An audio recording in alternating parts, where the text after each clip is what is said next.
of collapse. How was Kennedy going to respond? Why did he intervene? Kennedy believed in the domino theory. He mentioned it several times.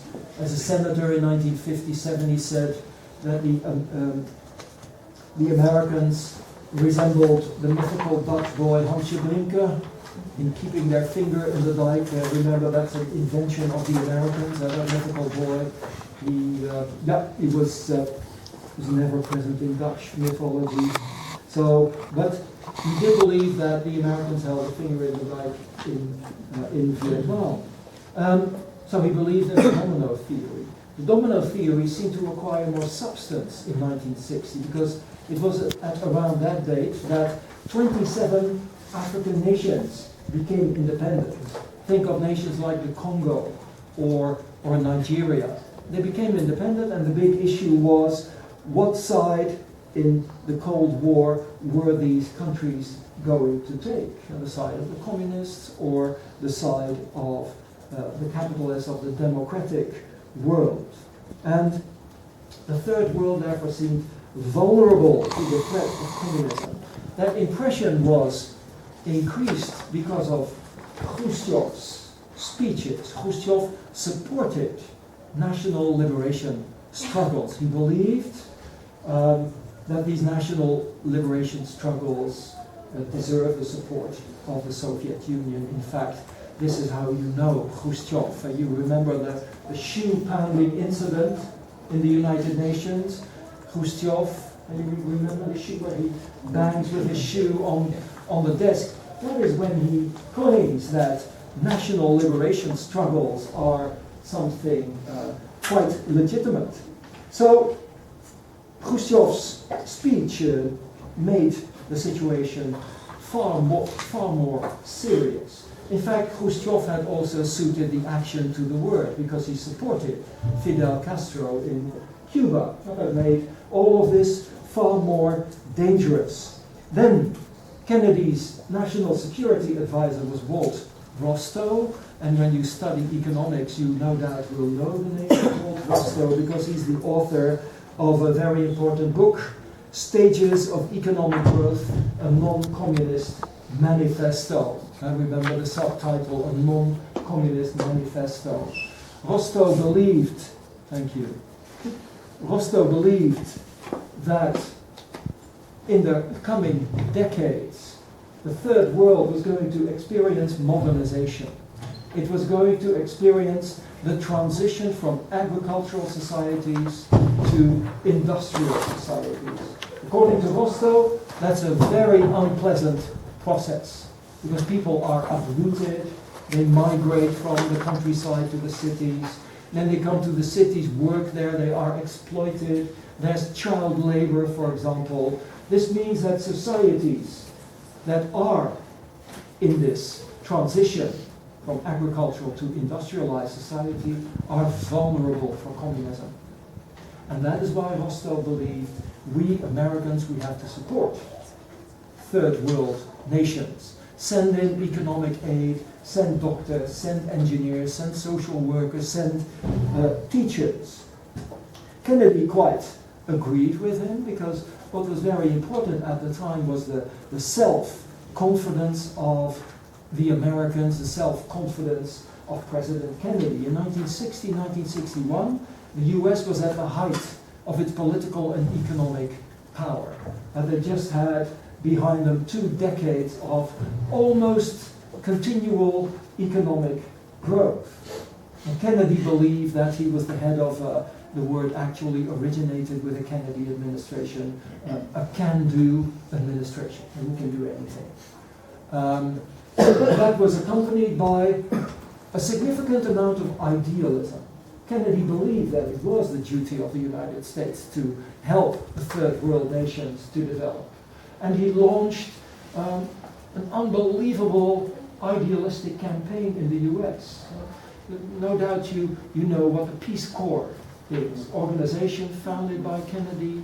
The Kennedy administration would send social workers, teachers, doctors, etc. to the third world to work there. Kennedy asked his citizens in one of his most famous speeches, ask not what Can you finish?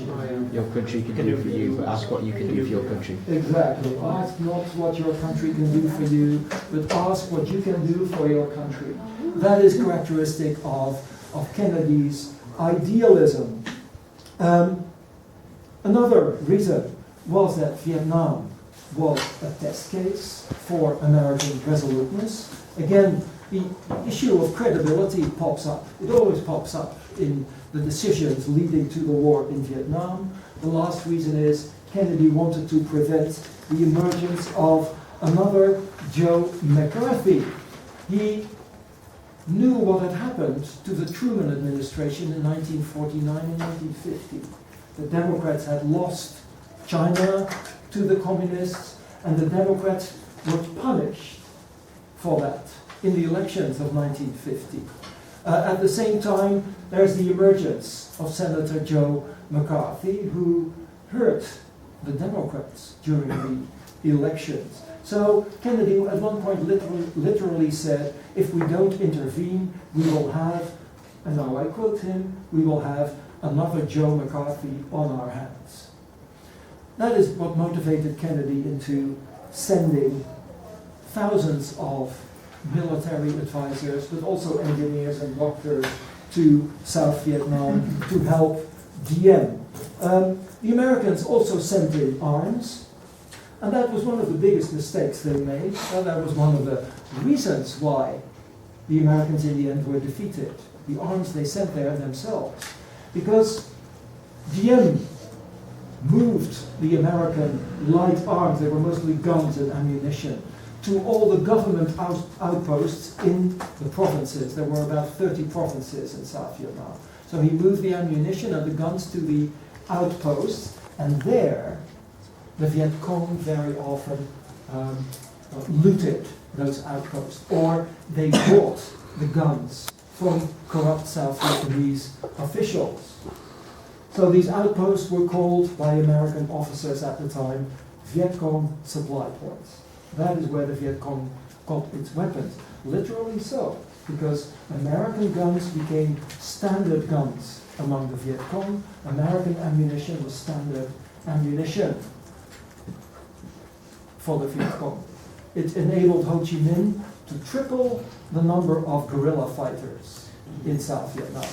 And so light arms came from the Americans. Diem's regime was very inefficient. It kept on engendering resistance in Vietnam. Diem himself was a Catholic. He tried to ban the Buddhist religion. So at one point in 1963, Buddha's birthday had arrived, and that is celebrated by the Buddhists. They put up flags, and that was banned by Diem. They were not allowed to put up flags. Buddhists then began to demonstrate, to protest against it.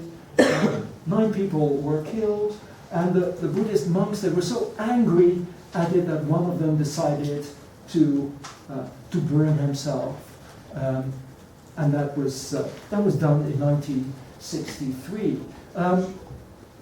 The relatives of Diem acted in, well, they reacted in not a very sensitive way, because the wife of Diem's brother, Madame Nu, she called this self-immolation of a Buddhist monk a monk barbecue, and that got into the American press.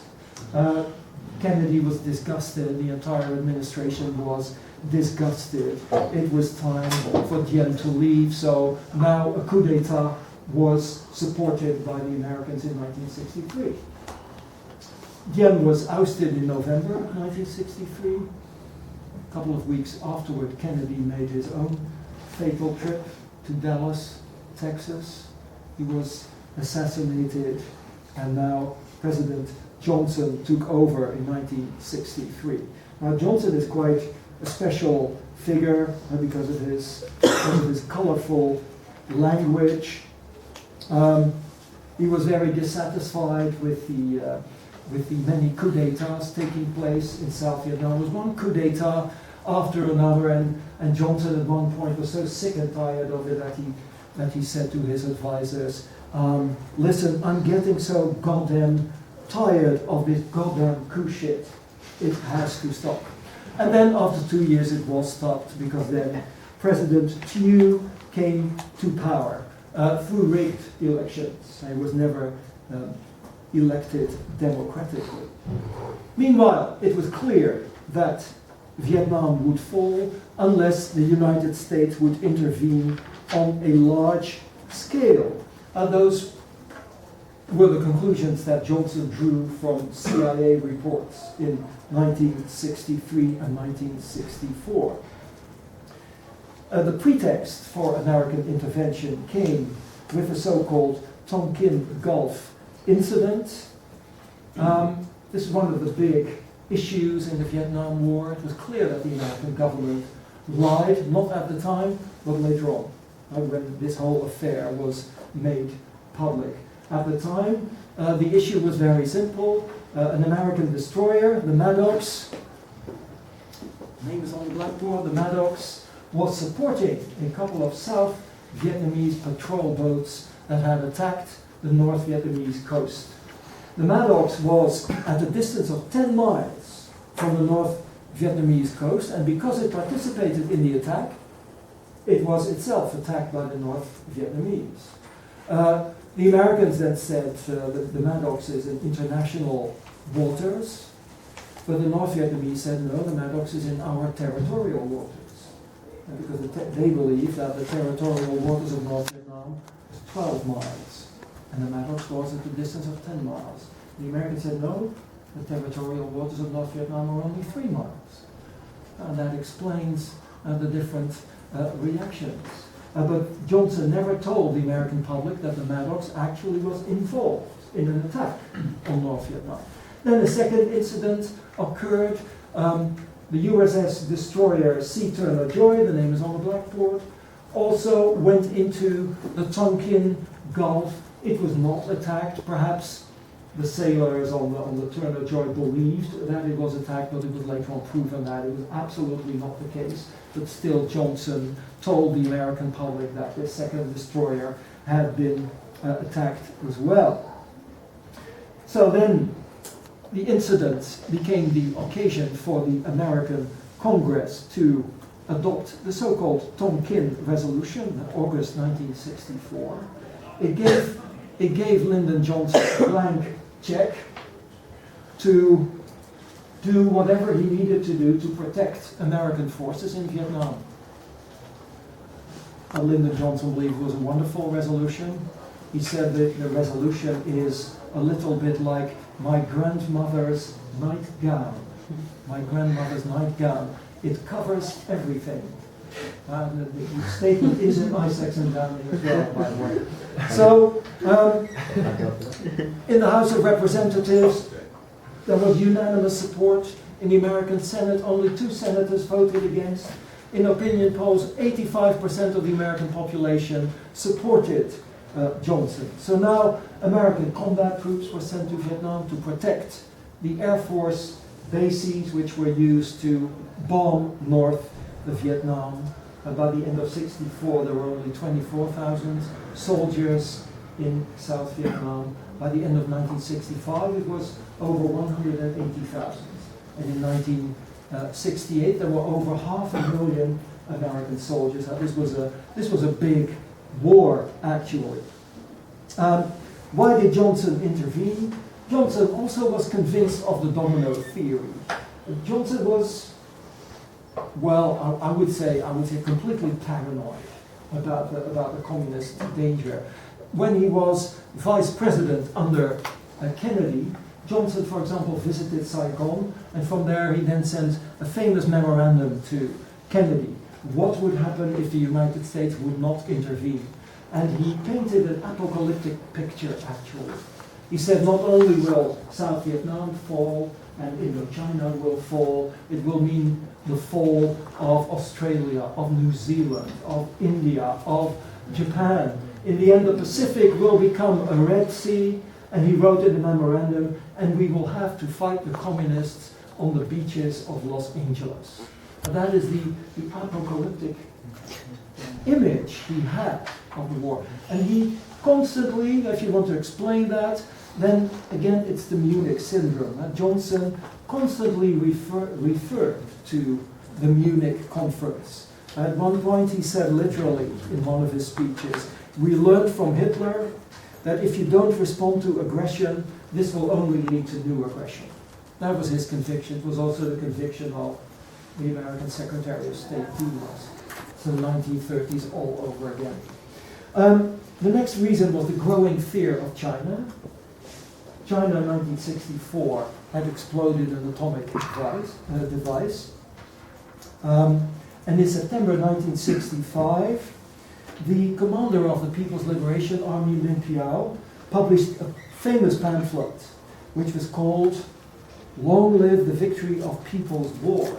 And in it he called on the peoples of the Third World to rise in revolt against the capitalists, against the Americans.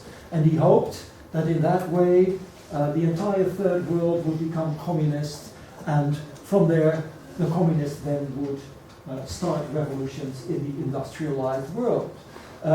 To the American Secretary of Defense McNamara, this was a Mein Kampf. Those are the words he used. It was a Chinese Mein Kampf. What did the Chinese hope to achieve with that? Well, at first sight, this looked very aggressive and expansionist, but we now know that this is not what the Chinese intended. That is the interesting thing about it. The Chinese themselves were completely politically isolated. They were in a quarrel with the Soviet Union. They were not on very good terms with the United States. So to the Chinese at the time, to Mao Zedong, this was a defensive measure. They were trying to defend China. It's one of the most interesting illustrations of what misunderstandings can do, of the security dilemma. I mention it very often. You act in a particular way because you want to defend your country, but to your opponent, it seems like an aggressive expansionist move. This is a clear case, very instructive. Then again, the credibility of the United States towards its allies is very important. Johnson believed that the Americans would lose the support of their allies. And in addition, he was not going to be the first president to lose a war. That's also something he was convinced of.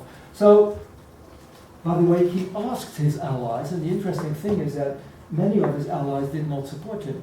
The only one who supported him were the Germans. The German Chancellor Ludwig Erhard, said, well, the Americans don't defend Vietnam, they will not defend Berlin either. But de Gaulle, for example, was very much opposed to the American operation in Vietnam. He believed the United States should focus on Europe. He also believed the French have not been able to win from the Viet Minh, so this means the Americans will not be able to win either. So de Gaulle openly expressed his opposition. Harold Wilson, the British Prime Minister, was also opposed, but he did not express his opposition openly, because the Americans in the 1960s saved the British economy several times. So they supported the pound sterling, which was decreasing in value. So Harold Wilson did not want to criticize his main creditor openly. And he literally said, you don't kick your creditors in the balls. That's what he said to one of his advisors. So, then, last reason, Johnson did not want to be soft on communism. It's the same reason as for Kennedy. Johnson knew how much the Democratic Party had suffered from the loss of China in 1949. Johnson wrote an interesting passage on that in his memoirs. Again, I should warn you, it's Johnson, colorful language. So Johnson later on wrote, I knew that Harry Truman and Dean Acheson had lost their effectiveness from the day that the communists took over in China. I believed that the loss of China had played a large role in the rise of Joe McCarthy. And I knew that all these problems taken together were chicken shit compared with what might happen if we lost Vietnam. That's Johnson in his memoirs. So he was afraid of giving the Republicans a stick to beat the Democrats with. Johnson was warned several times against escalation. One of them was George Bull. He was the Undersecretary of Defense in the United States. He consistently warned against escalation of the war. He believed the US should concentrate on Europe. Another person who warned Johnson was George Kennan. He figured prominently in televised hearings in 1966 about the war in Vietnam. He publicly stated, the United States is an elephant afraid of a mouse. Because Vietnam was an insignificant country. But Johnson never accepted opposition within his administration. The Vice President, Hubert Humphrey, also opposed escalation of the war in Vietnam. He was immediately sidelined by Johnson. Johnson would not involve in policy making any longer. Johnson never accepted opposition.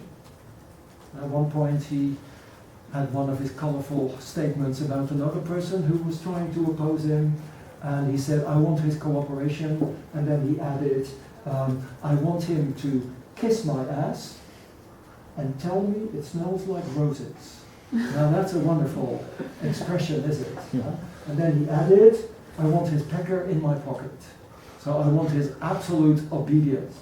That is President Johnson. He would listen to his advisors. And it's one of the strangest things about Johnson, that he would do this thing, that he would start a war. He would start a war that was so horrible and so cruel. Because he was, on the other hand, one of the most idealistic presidents the United States has ever had. And Johnson is the person who was responsible for the end of racial segregation in the South, with the Civil Rights Act, the Voting Rights Act. He was responsible for the introduction of Medicare, health care for elderly people, Medicaid, health care for poor people. He was responsible for the first environmental legislation in the United States. He was the first president who warned against global warming.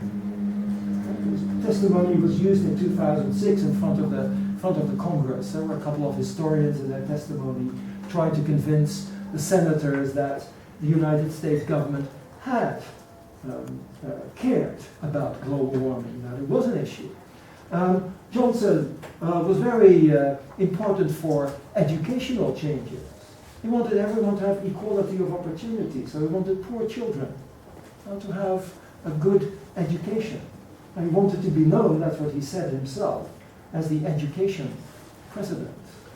In fact, he gave a lot of money to help children who had language deficiencies, who were disadvantaged in their language development. He gave money to American television to develop programs. The American television then developed the program that we all know. Sesame Street. Sesame Street, yes, exactly so.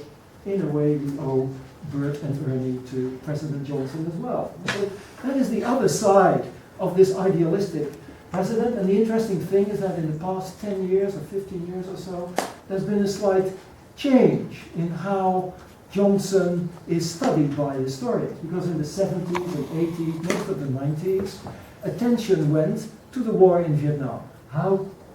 Why had Johnson taken the decision to intervene in Vietnam? In the past 10 or 15 years, attention has gone to the idealistic side of Johnson. A lot of literature is published about him. One of them is this book, Neglected Legacy. This concerns Johnson's legacy in environmental legislation, racial segregation, etc. It was published a couple of months ago. There's a big congress going on about it right now in Washington, D.C. at the Woodrow Wilson Center. If you want to know more about this issue, get online, go to the university library, get this book, The Wily Companion to Lyndon B. Johnson. There you can follow the debate about Johnson and the change that has set in from attention for the war in Vietnam to the neglected idealistic legacy. This person, Randall Woods, he's the person who set it in motion with his biography of LBJ, Architect of American Ambition, 2006. And there's this book by Thomas Schwartz, Lyndon Johnson and Europe, in the shadow of Vietnam, because Johnson is also the architect of a beginning détente with the Soviet Union. And hardly any historians realized that in the 70s and 80s. So this is something that became known in the past 15 years or so. Johnson would later on pride himself. My administration signed more agreements with the Russians than all previous administrations together. And he was right about that.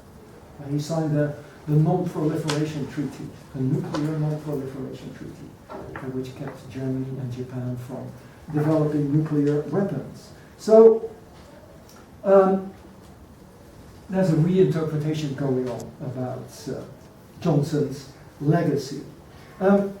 Johnson increased the number of soldiers, but the Americans could not defeat the Viet Cong, although they dropped 3.5 times as many bombs on Vietnam as on Germany and Japan together in the Second World War.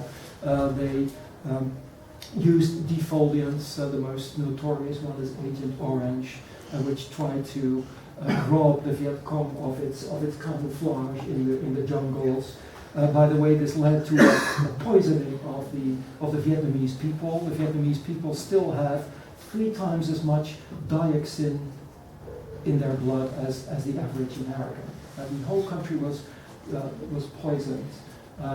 Because of the toxins, the Vietnamese could not export rice for about 20 years after the war ended. And traditionally, it's a very fertile nation.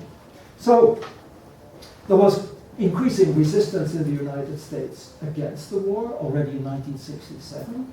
Johnson managed to neutralize the resistance by using a propaganda campaign in 1967. The message of the propaganda campaign was, victory is around the corner.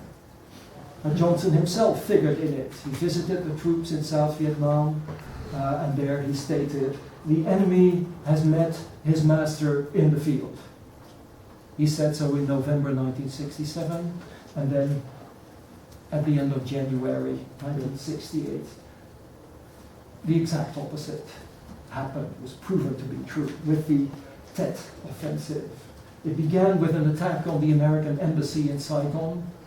A couple of Viet Cong guerrillas blew up the wall surrounding it, and then they entered the premises of the embassy with a clear intent of making visible what was going on, and at the same time 80,000 communist guerrilla fighters attacked the provincial capitals in South Vietnam. They managed actually to conquer one town, which was Hue, a major city somewhere in the north of South Vietnam. There they assassinated 3,000 civilians who opposed their regime.